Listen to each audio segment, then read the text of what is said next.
Coach. Just general thoughts from the last weekend based on what you've seen in film. Well, it's obviously, we'd like to got 2 wins, but I thought our guys battled extremely hard, competed hard all weekend long, and it was great to find a way to get a win on Saturday. How does your offensive identity kind of change as you go forward?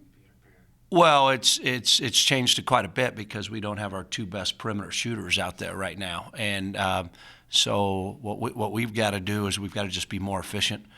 We've got to execute better. We got to take care of our ball better, and what we got to do is just become more efficient in what we're doing.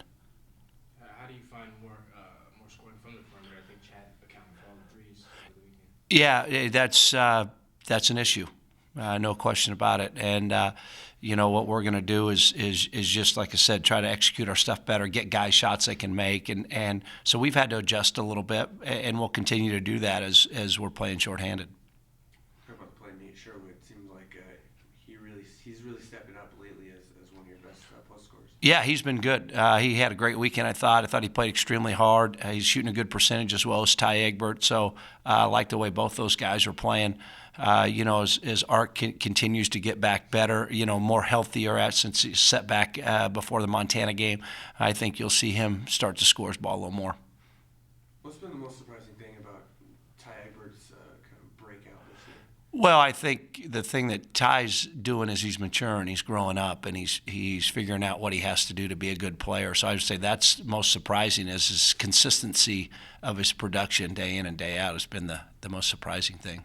Was one of the big problems with him maybe earlier in his career, maybe his temper, maybe his emotions, he gets down on himself? I wouldn't say that was the problem. I would just say it's maturity. Learning how to play at this level from a small school, adjusting to what's expected every day, and so I attribute that to his consistent practice habits are better.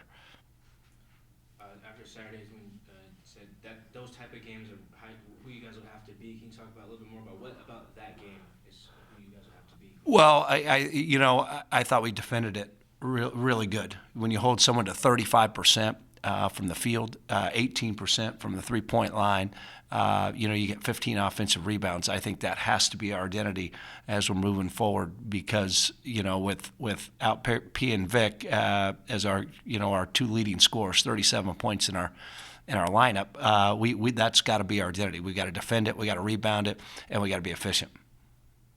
So kind of a low-scoring matchup last time out. Have you guys made any adjustments going into the week as far as focusing on more offensive production? No, not really. Again, just being a little more efficient in what we're doing is really all we can do. We're at that point of the season where there's not a whole lot you can do because of your shorter practice time. Like this week, we're practicing yesterday and today, and then we're taking tomorrow off because of the travel. So there's not a whole lot of changes you can make at this point. Progressing on practice, doing some more stuff at all? Yeah, he's better. He's been out of the boot a little bit. He's moving around. I still think we're looking at from this point we're still looking at a couple more weeks before he's ready to go. Second time around, you're part of the schedule where you're playing some teams for the second time this year. What's the difference for you? Well, I don't know if there's a big difference. One thing you always get is you get to watch the opponents versus you. And so I think that's really helpful as far as preparation goes. But we know what Southern Utah and NAU does. What we got to do is do some things a little bit better in both those games than we did before. As Southern Utah is we can't allow them to score 85 points. That's the bottom line. So you guys have obviously played much better on the road in conference play this season than you have last year. Have you seen any kind of noticeable difference in how you guys approach traveling, getting ready for games on the road? We haven't changed our travel routine any at all. What we've done is we've got our defense a lot better, and that's what wins on the road. I mean, you look at the games that we won on the road at Montana, hold them to 35% of their home court. I mean, it's pretty self-explanatory. It's been our defense and rebounding that's got it done on the road this year. Anything else for Coach? You guys good? Thanks. See you guys when we get back. Appreciate the support.